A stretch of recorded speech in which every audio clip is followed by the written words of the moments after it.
It is often said that all of quote-unquote Western thought is simply footnotes to Plato. And this is both, of course, somewhat hyperbolical and at the same time kind of true.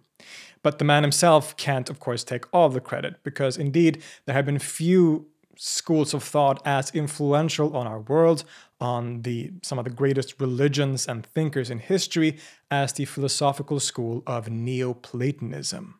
Appearing in late antiquity as a continuation of the school of Platonism, Neoplatonism would come to play a decisive role in the philosophy and theology of Christianity, Islam, Judaism, and really all of Western thought, as we sometimes call it. Indeed, the category that we often call mysticism is almost entirely based in its language and symbolism on this school called Neoplatonism. It's a topic that has come up a lot in our previous discussions, in previous episodes on this channel, and will continue to do so in the future. So I think it's high time that we ask ourselves the question, what actually is Neoplatonism?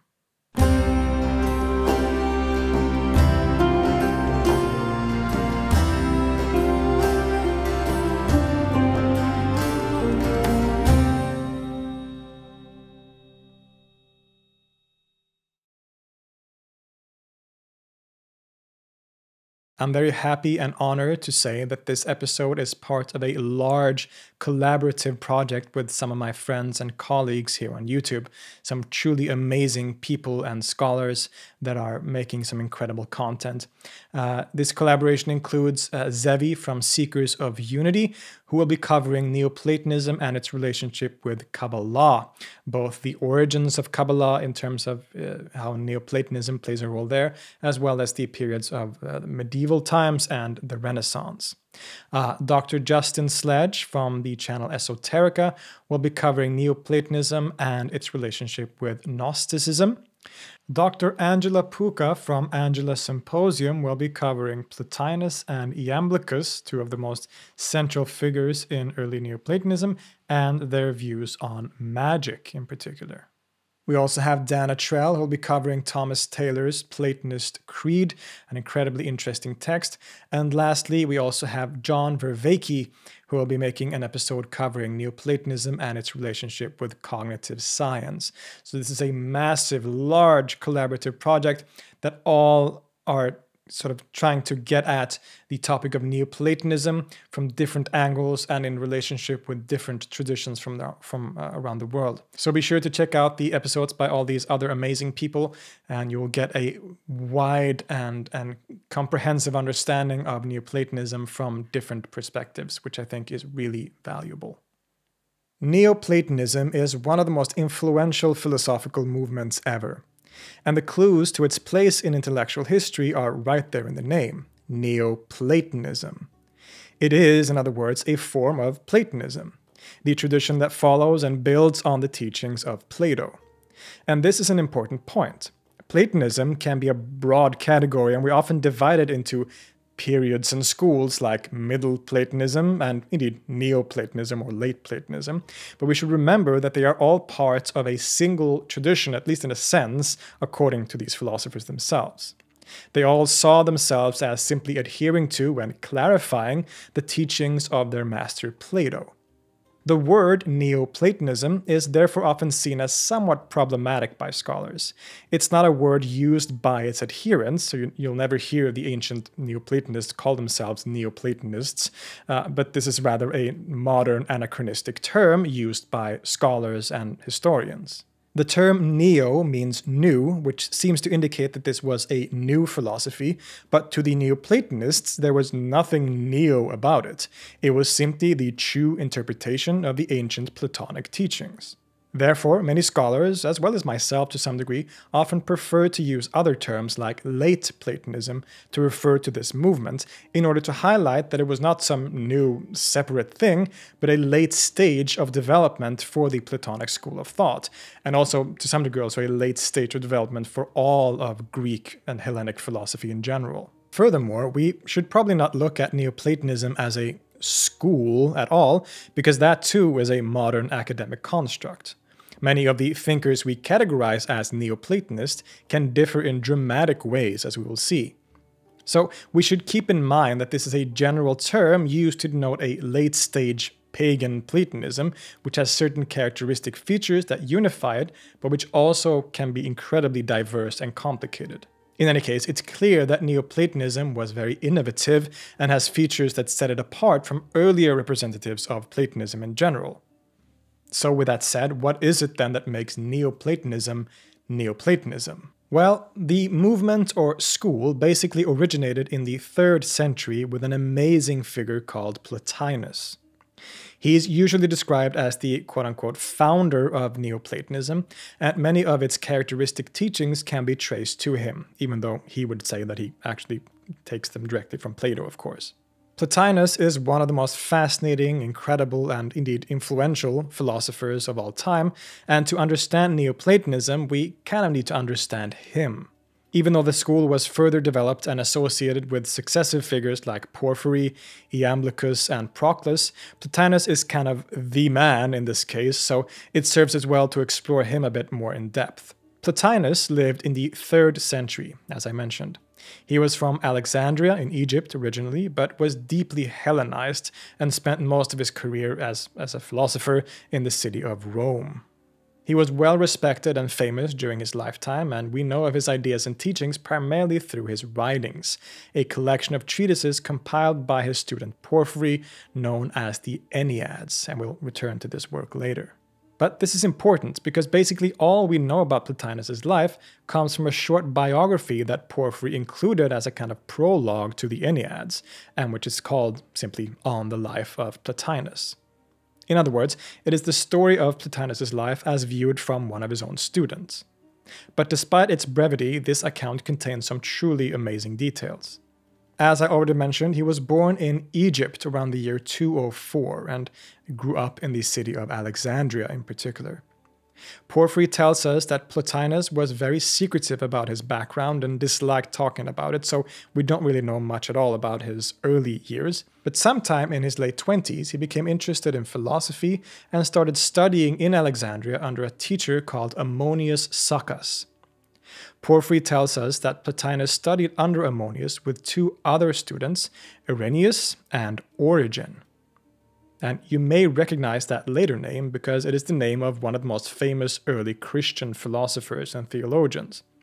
He was also from Alexandria, and so both the name, the time, and the place seem to suggest that this might be the same guy.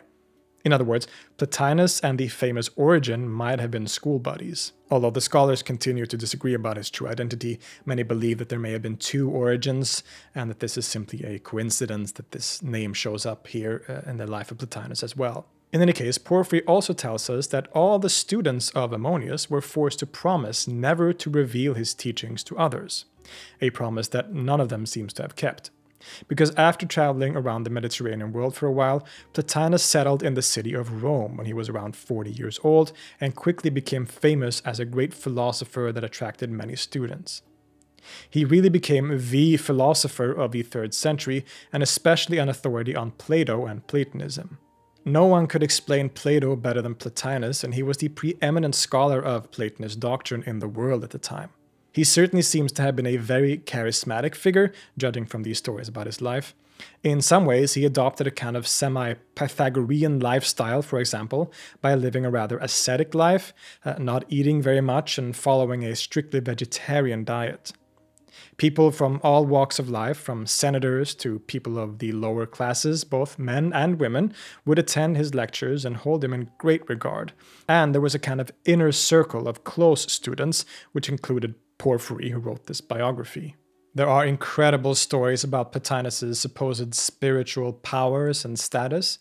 He, of course, lived in a world that was entirely dominated by the classical religion of Greece and Rome, and he seems to have respected that religion to some degree, because we don't find any evidence in his writings that he was at all openly critical to the cult, but at the same time, he seems to have seen himself as being somewhat above those kinds of things. What he was doing was philosophy, right? Exploring the higher noetic realities and not these relatively lower practices associated with religion. In one of the more dramatic and striking parts of Porphyry's biography, he tells us of one time when Plotinus said something that was quite shocking to the people around him.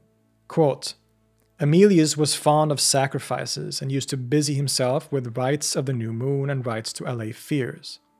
He once tried to get Plotinus to participate with him, but Plotinus said, "They must come to me, not I to them." We do not know what consideration led him to make such a grand pronouncement, and did not have the nerve to ask him. As we can see from this quote, even Porphyry himself and the rest of the crew seemed quite shocked by this seemingly impious statement, saying that the gods of the religious pantheon should come to him rather than the other way around, to the point that they didn't have the nerve to inquire about it anymore. Another story tells of how another philosopher, Olympius of Alexandria, was jealous of Plotinus and wanted to use magic to basically cast a spell and attack him. But once he did, he realized that Plotinus' soul was so powerful that all the attacks simply deflected back onto Olympius himself, forcing him to give up. Plotinus had cultivated his soul and noetic consciousness so much that it was a force to be reckoned with. Lastly, we can't recount Plotinus' life without mentioning the story about the summoning of his guardian daimon. Porphyry tells us that there was an Egyptian priest that came to visit Rome and wanted to demonstrate his powers by inviting Plotinus so that he could summon his protective daimon. So at this time it was believed that each person had a protective daimon, an intermediary spirit between humans and gods. And this priest from Egypt could supposedly summon these daimons. Porphyry recounts the event thus, quote, Plotinus readily agreed, and the invocation took place in the temple of Isis, since the Egyptians said that this was the only pure place he could find in Rome. When he called upon Plotinus' daimon to appear, it was a god that came, rather than a member of the genus of daimons.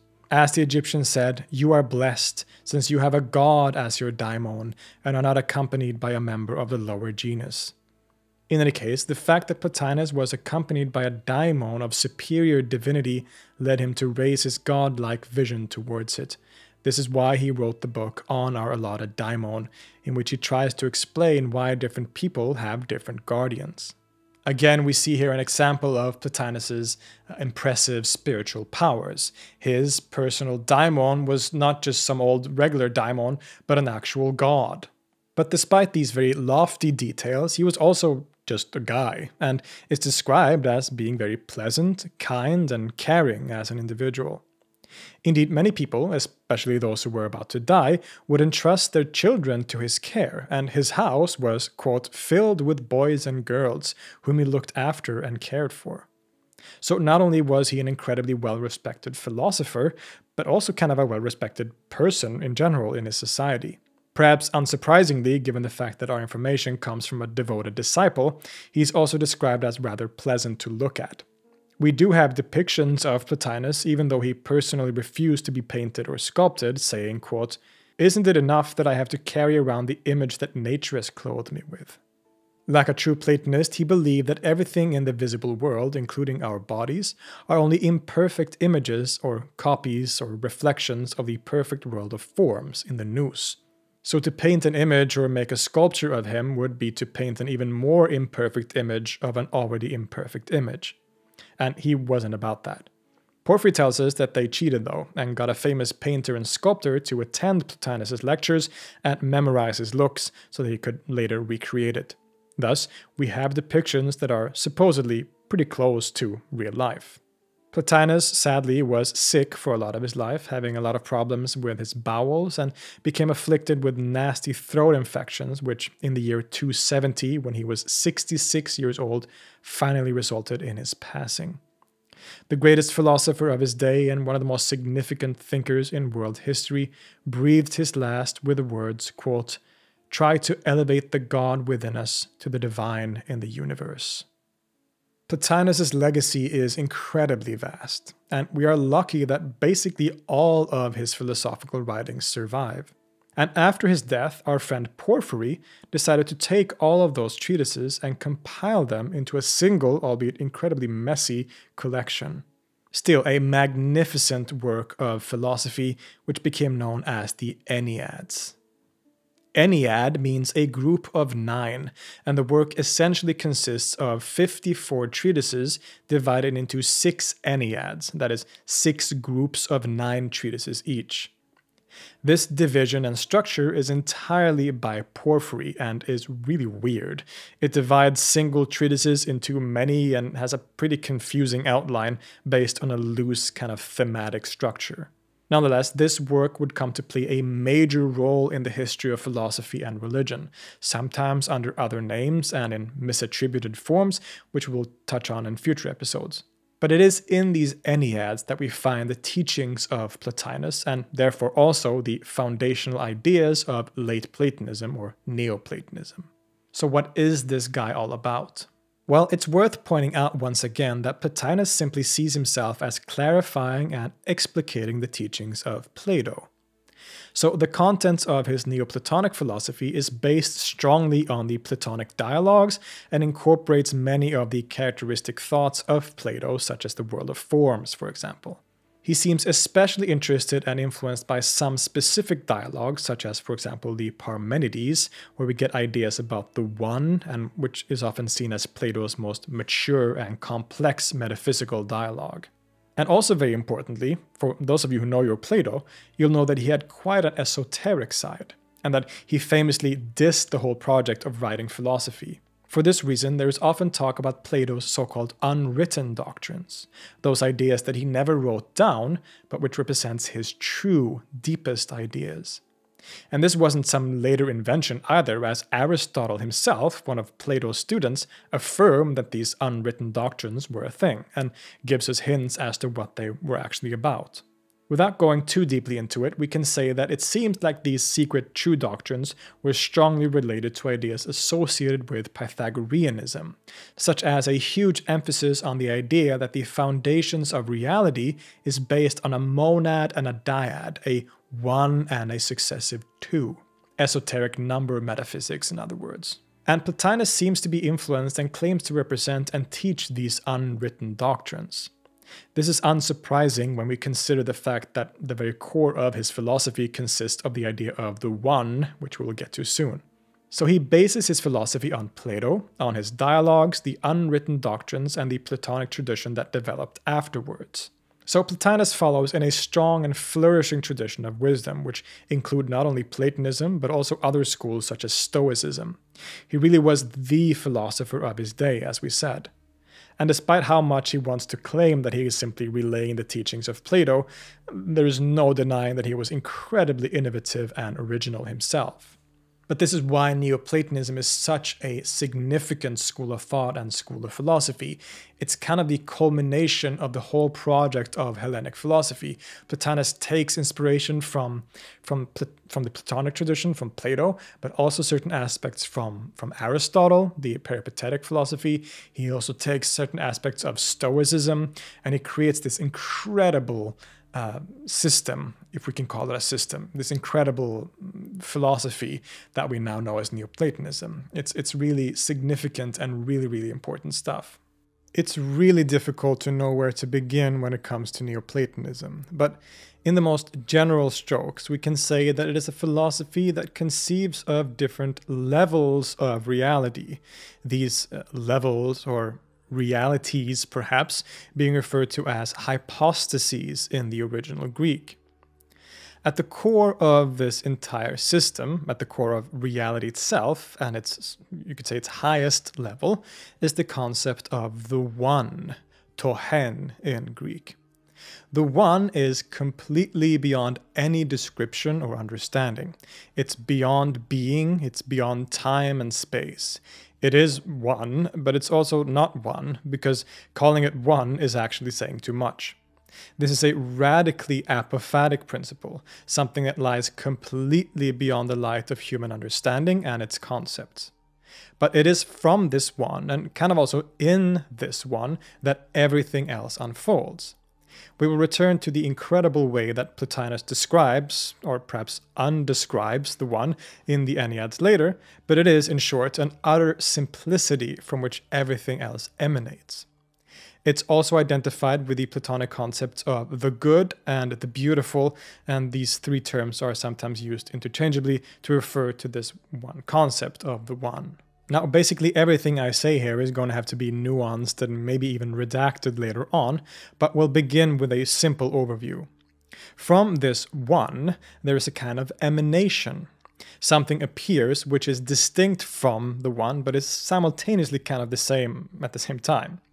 The one is so perfect that it overflows into something other than itself, in a sense. A perfect image of the one, which is called the Nous. Nous is a word in Greek that is basically impossible to translate, and I really mean that this time. The most common translation is perhaps intellect, but we also see other words or translations like mind, sometimes divine mind, or consciousness, none of which really captures its full meaning, so we're just going to be using the word nous from here on out. The nous is the first principle after the one. It's a kind of consciousness in which knowledge about everything is contained. The nous is still beyond time and space, so it is a mind that knows all things at the same time, so to say, and in a unified way. All its knowledge is a single thing, right? It's not that it has knowledge of all these separate things in different times. It has knowledge of everything, but that knowledge is a completely unified knowledge of everything in a single eternal instant, you could say. The nous is one. It's an utter unity that is numerically singular, perhaps even more properly called one than the actual one, which is, as we said, even beyond the concept of oneness. It is the knower, the known, and the act of knowing all in one, and everything is contained in the nous in complete unity.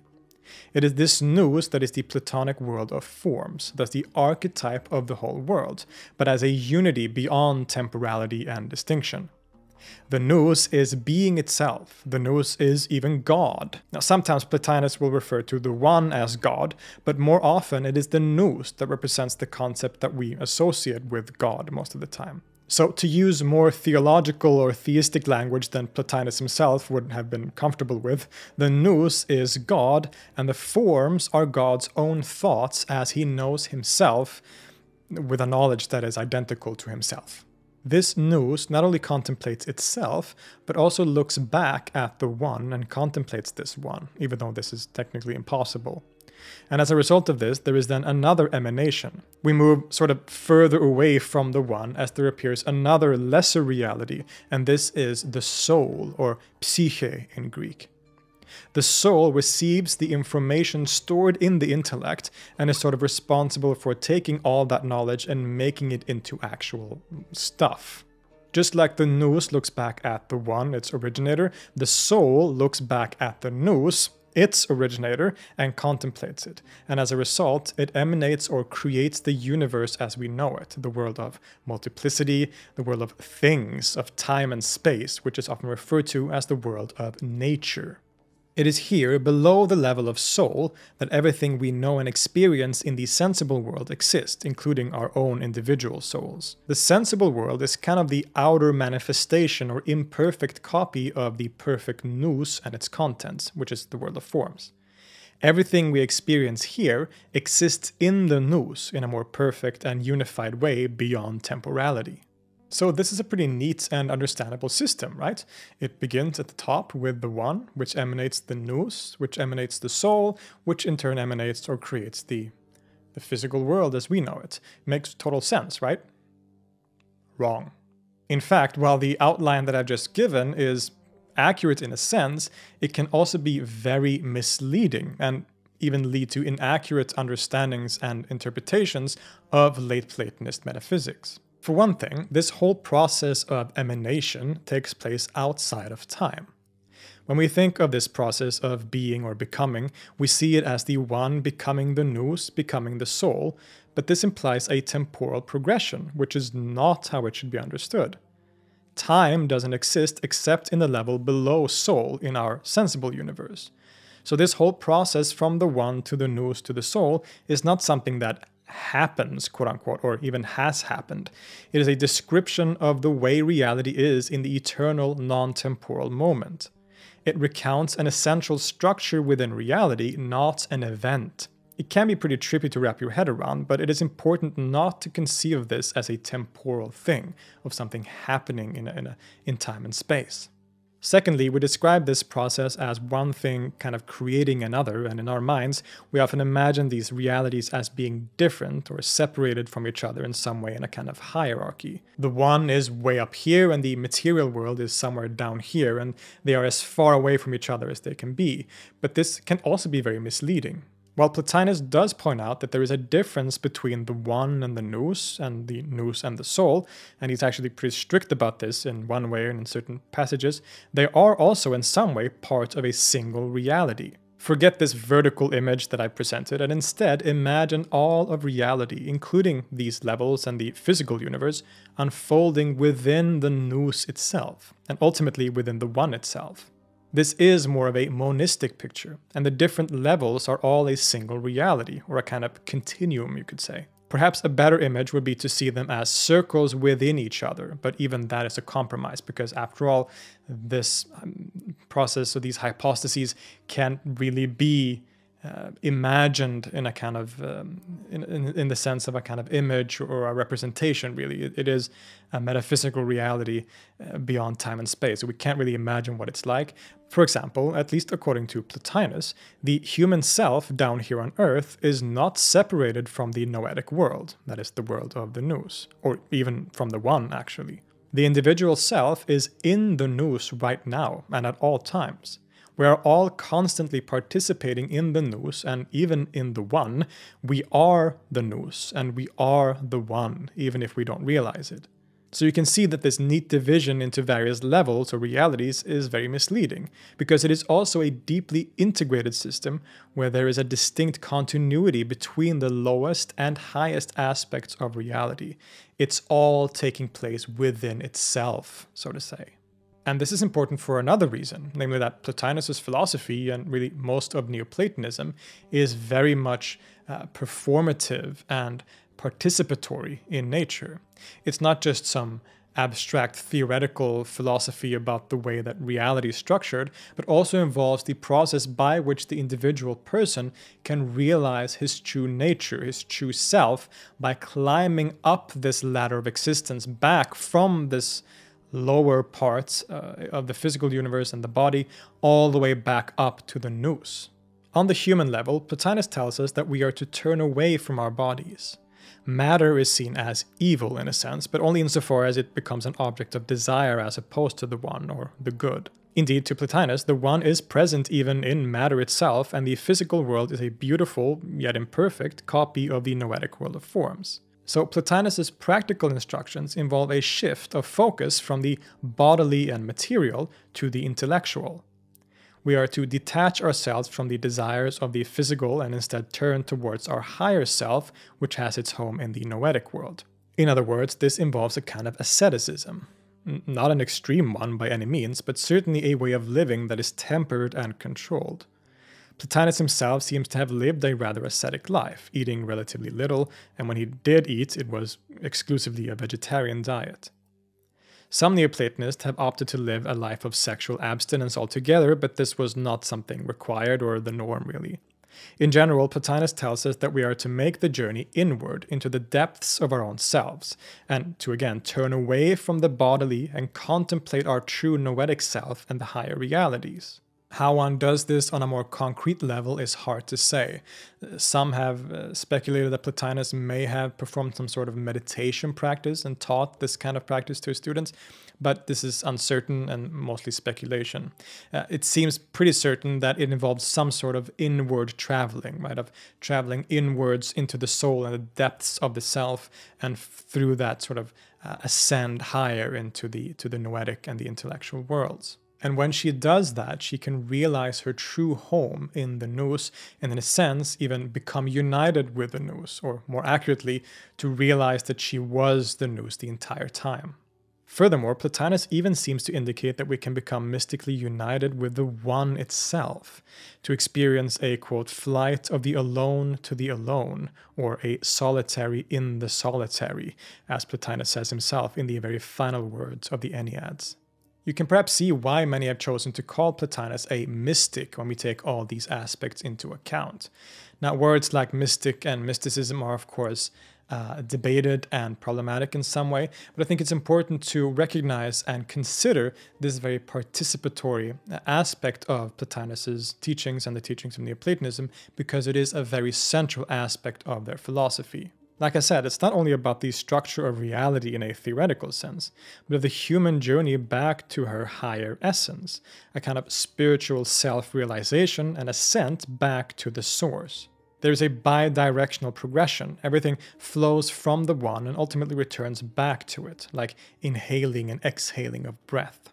This language and imagery has become some of the most influential and recurring in the history of the category of mysticism across various religions and spiritual traditions ever since then. This motion of flowing out and returning is a core feature of Neoplatonism. The human being's true home is in the Nous, and this outer bodily form is only a fleeting temporary shell. The world isn't inherently negative, though. Indeed, Plotinus has a whole treatise in the Enneads called Against the Gnostics, where he basically tears this group of early Christians apart. Where basically they believe that the physical world was created by an evil demiurge or false creator god, and that basically all of the world is a kind of negative prison. And Plotinus did not agree with this idea. He does not have as negative of a view of the physical world and of creation as such, and so he dedicates this treatise in the Enneads to completely refute the Gnostics, sometimes very harshly. After all, the world is a copy of the perfect Nous, but in a kind of imperfect way. Remember, the Nous contains everything that is and ever will be in this world, but in a non-temporal and perfect way. We are experiencing that world in an imperfect way through the mediation of time and space. And at the same time, we also saw everything takes place in the Nous. We are all in the Nous right now and having these experiences inside the noetic world. This is a worldview that is fundamentally different from the modern one most of us hold, where we conceive of a real external world out there outside of our subjective minds. The Neoplatonic view is sort of the other way around completely. There isn't a real external world in which there are minds. The external world is in fact within mind, within Nous or consciousness. It's not that the external world isn't real, at least as we commonly understand that phrase, but simply that mind or Nous is the prior principle. It is consciousness or Nous that is real, and the external world unfolds within that consciousness. But there is still a kind of hierarchy, right? This physical world is less perfect than the world of the Nous. And this is why Plotinus and the other Neoplatonists put such an emphasis on leaving the body, right? Of ascending back towards the higher world. Or I should say the higher aspect of the world or reality, because like I said, it's all a single continuum in a sense. Now here is another good opportunity to stop and dispel some possible misunderstandings and sort of wrong ways of imagining this stuff. When we say that the soul leaves the body and travels up into the higher noetic worlds, one tendency to imagine this is to think of the soul as sort of leaving the body and somehow sort of traveling up into space or something all the way up there. That is not how this should be understood. This whole journey, the journey of the soul into the higher realms, all of it takes place inside oneself, right? It's a journey inward, not upward into some heavenly world, right? It's a journey inward into the depths of the soul, into the depths of the self, because it is there inside ourselves, in our true sort of essence, our true core. That is where the Nous and maybe even the One actually is, so to say. It is within us that this entire cosmos exists. From nature to soul to Nous. Remember, we are in the Nous. We are the Nous. So the entire noetic reality, including knowledge of all things and the whole of reality, exists within the self. There are depths to the self that very few people have any idea of, and this journey of ascent is the process of realizing this aspect of yourself. This is what Plotinus refers to as the undescended soul, or the undescended self. That there is a true part of ourselves that is always in the Nous and never leaves it. Quote, "The fact is that even our own soul does not descend in its entirety, but there is something of it always in the intelligible world. However, if that part which is in the sensible world becomes dominant, or rather, if it is dominated and subjected to disturbance, it does not permit there to be self-awareness in us of that of which the upper part of the soul is in contemplation. This idea of the undescended self is a core teaching of Plotinus in particular, but it should be pointed out that many later Neoplatonists, indeed some of the most prominent ones like Iamblichus and Proclus, all completely disagreed with him on this topic. The doctrine of the undescended self was entirely rejected by many later Neoplatonists. Once one lets go of all fetters of physical body and existence and plunges into the depths of one's true self, the human becomes united with the Nous.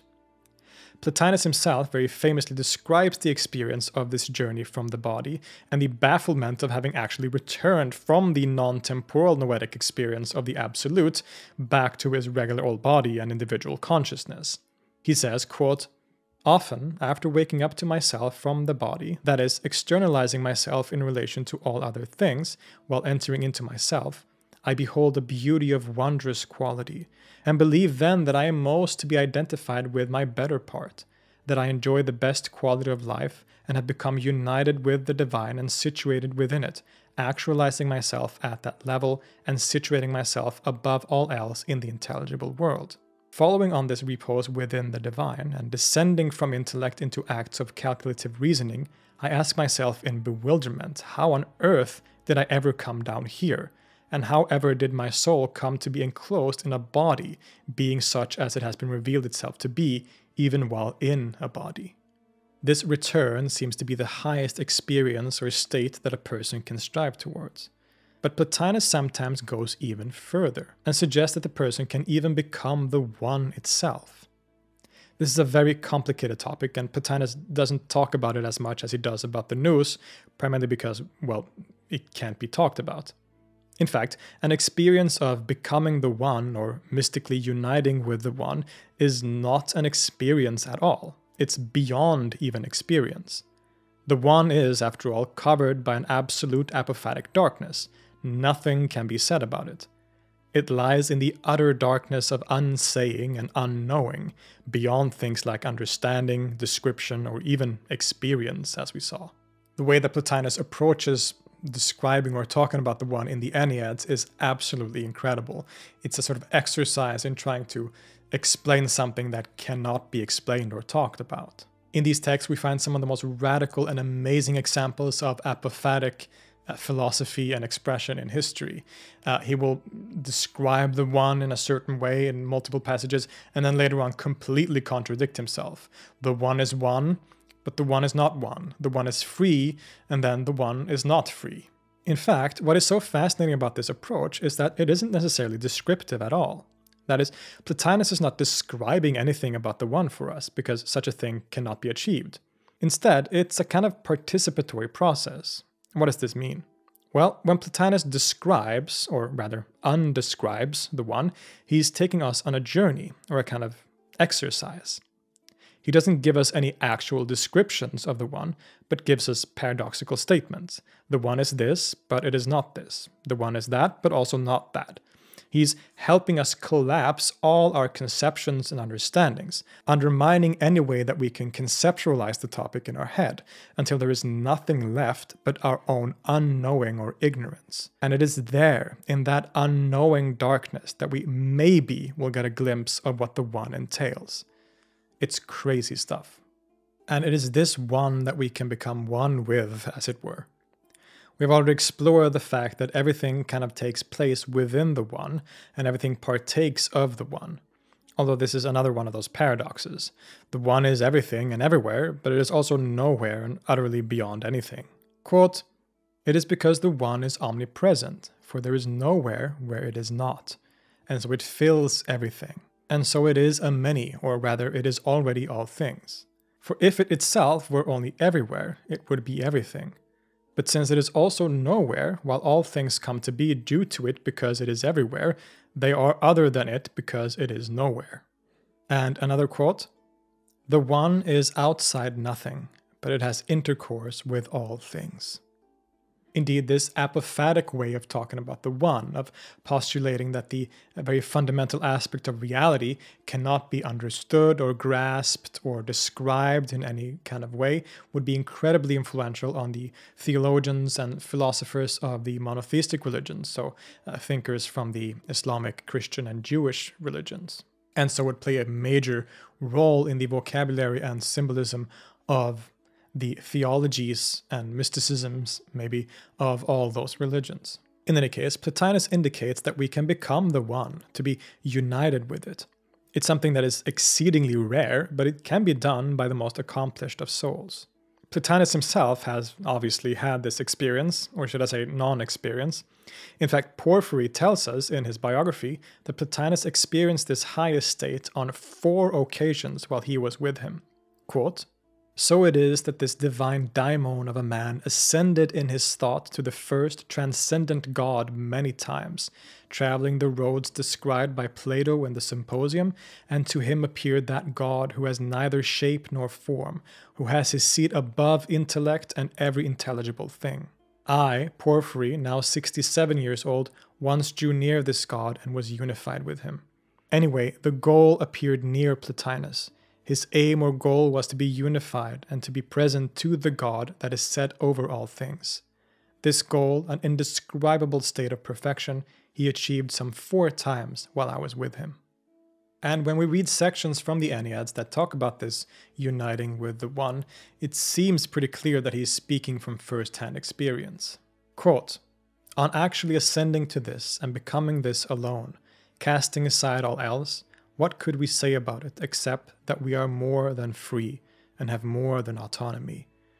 Who would connect us with chance events, either random or due to an accidental attribute, once we have become the true life itself, or having come to be in it, which contains nothing else but is just itself? What is this encounter with the one like? Well, since the one cannot be described in any way, obviously, to try to describe what it is to be that one is equally impossible.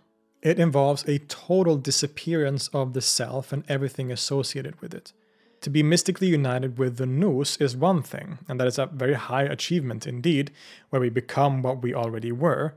But it seems that even in that moment of union with the oneness of the Nous, the place where everything is non-temporally and without division, the united person still retains some kind of individuality. Even though she has become pure knowing herself through a knowledge that is herself, beyond any subject-object dichotomy, there is still some kind of individuality. Or rather, there is still something. But when the person wishes to achieve mystical union with the one, she has to reach even beyond the noetic, to the total darkness and nothingness that is the one. She has to completely shed any sense of herself, even the noetic, until she is utterly nothing, when she is, quote, alone with the alone. Quote, "It is just like those who ascend to partake of the sacred religious rites, where there are acts of purification and the stripping off of the cloaks they had worn before they go inside naked. One proceeds in the ascent, passing by all that is alien to the God, until one sees by oneself alone that which is itself alone uncorrupted, simple, and pure, that upon which everything depends, and in relation to which one looks and exists and lives and thinks. There can be nothing with the one, because the one is nothing. It's no thing. In a sense, we cannot unite with the one at all. Instead, we shed everything until we are nothing, and in that nothing, there is only the one. So we aren't the one is simply itself. It just is. So this uniting, unbecoming the one, is not an experience. It cannot possibly be an experience because there is nothing. There is no one to have an experience and nothing to experience. There is just the one being what it is in its utter apophatic darkness. Quote, "Perhaps one can argue that one should not say one will see, and the thing seen, if indeed one should say that there are 2 things, the seer and the seen, and that both are not one. This argument is indeed rash. For at the time of union, this seeing self neither sees nor discerns, nor imagines 2 things, but has, in a way, become another, and not oneself, nor does one belong to oneself in the intelligible world. One has come to belong to the good, and has become one, like a center touching a center point. And that is the absolute highest achievement and experience, or non-experience, that we can have. And it's accompanied by a kind of absolute bliss, at least in the moments after, since when you are the one, you are not experiencing anything, including bliss. It is even described in erotic ways, with the person being a lover seeking out her beloved in passionate yearning, which obviously reminds us a lot of later expressions in traditions like Sufism. So now we've kind of made the whole journey. We started with the one and saw how reality unfolded and flowed from this one all the way down to our individual souls and even matter itself, although that is a very complicated topic, as we saw. And now we've also made that journey back from the individual self to our true home in the noetic world, and even in a kind of mystical union with the one itself. The outgoing and ingoing from the one back to the one, the inhaling and exhaling of the breath, to use the language of the Sufi Ibn Arabi. But this is an episode about Neoplatonism after all, and we've really only focused on Plotinus here. He is a very significant figure, perhaps the most significant figure in that tradition, since he's considered the kind of founder, or at least the most important systematizer of that particular school of thought. But there is, of course, a lot more to Neoplatonism than just Plotinus. Because while his successors would look to him as a great authority and base their ideas on some of the most general features of his system, the later Neoplatonists would forge their own ways of looking at the world in which they could sometimes differ dramatically and fundamentally from Plotinus. He was succeeded by people like Porphyry, who was a close student who we've already met, and this guy kind of stuck pretty close to the teachings of his master. He was, though, a little more interested in what we could call religion. So Plotinus in general used language that wasn't really outright religious at all. I'm sure he believed in the gods in some way, and he does refer to the Nous and sometimes the one as God, or Theos in singular, but he doesn't really seem bothered with fitting the religious system of his culture into his philosophy. Indeed, we saw in the biography that he even thought that the gods should come to him rather than the other way around. Porphyry, his student, was a little more interested in mythology and religion and incorporated that somewhat more into his thought.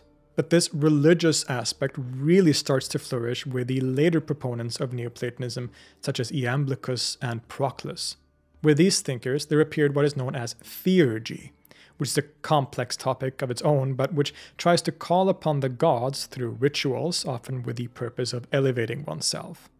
So unlike Plotinus, who believed that we are in the Nous and that we can make the journey to perfection on our own by simply plunging into the depths of our own being, the theurgist or theurgic Neoplatonists like Iamblichus believed that we actually needed the help of the gods to achieve this journey to the higher worlds, and he describes theurgic rituals to achieve such a salvation. The gods of the Greek and Roman pantheon were often seen as being personifications of different aspects of the noetic world, for instance, and are given a much more prominent role in the thought of people like Iamblichus and Proclus. Right, so unlike Plotinus, who keeps his philosophy sort of separated to some degree from religion in that sense, even though, of course, he uses words like God, and it's obviously influenced by religious thought to some degree.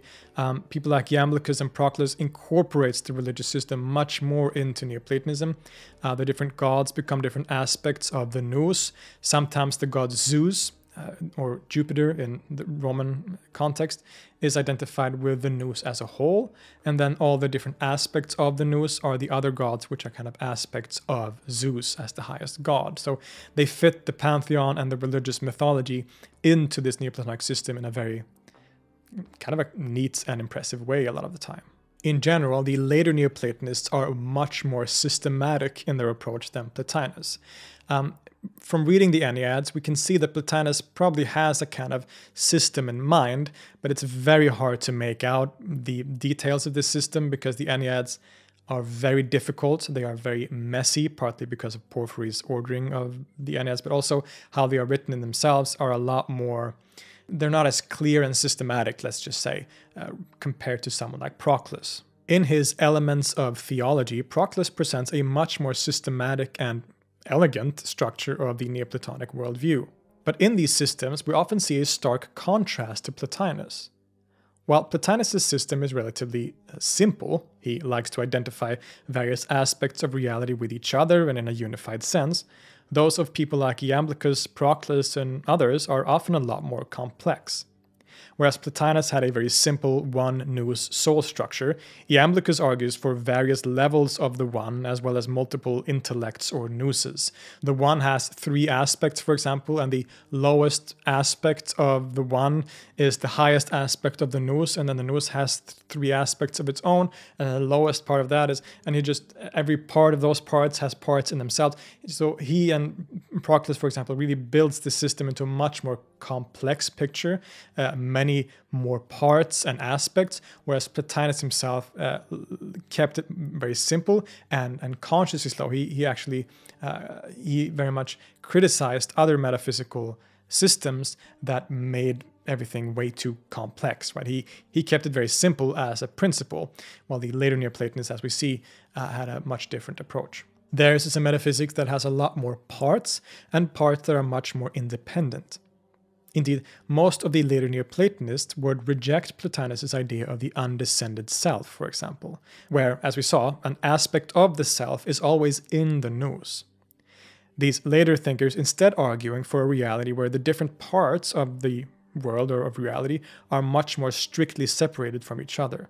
The human aspect can never leave the human realm as such, because there is a much more stark border between the levels, and instead requires other means of achieving ascended states, such as through the help of the gods, for example, through theurgic rituals. So this creates a pretty confusing picture. While the Neoplatonists in general are seen as belonging to a single school, which goes back to Plotinus and ultimately to Plato, there is a huge diversity in the different ideas that individual members of this school had.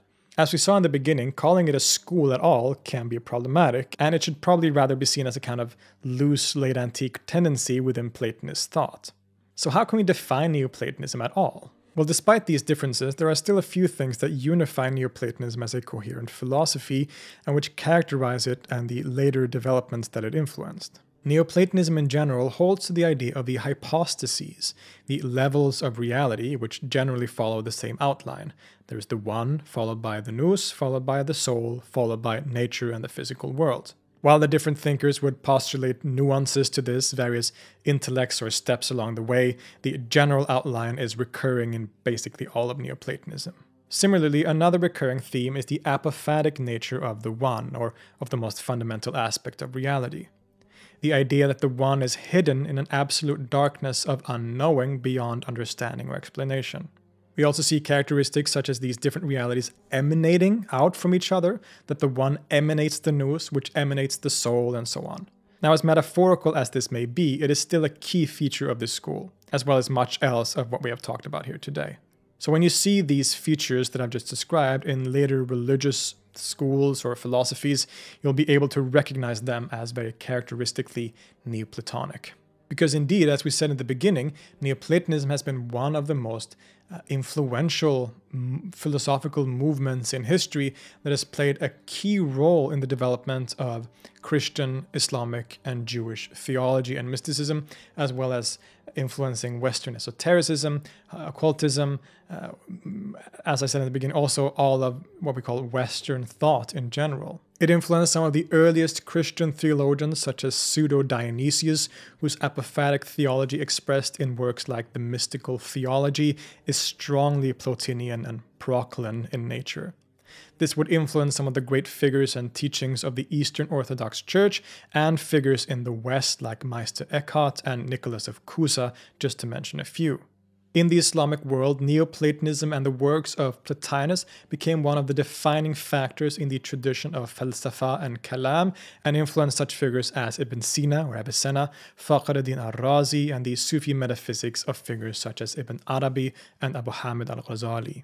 Similarly, in the Jewish world, Neoplatonism played a major role in the emergence of various forms of Jewish philosophy and mysticism, including, of course, Kabbalah. Indeed, that topic of mysticism is significant because so much of what we understand as mysticism can be traced directly to Neoplatonism. From the apophatic language that is used to the emphasis on the soul's stripping of worldliness and returning to a pure world of mind, and to be mystically united with the one at the core of reality.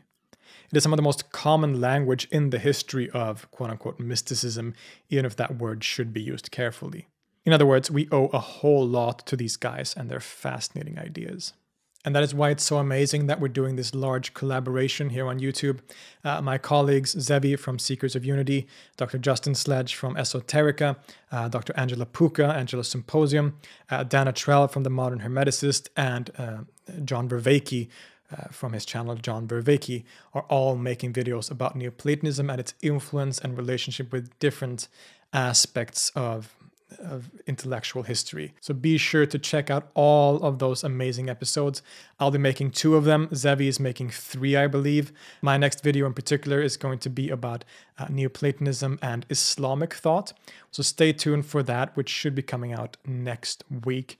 But also definitely check out the other videos or episodes. They're going to be amazing. I've seen the episodes and they're absolutely incredible. I'm so happy and honored to be part of this incredible project to bring one of the most influential and important philosophical traditions to a wider audience here on YouTube. Again, I'm truly honored and so great to call these people my colleagues and as also my friends. And I look forward to much more similar, many such similar projects and collaborations in the future. For now, this will have to do for an admittedly inadequate and incomplete introduction to the vast world of Neoplatonism.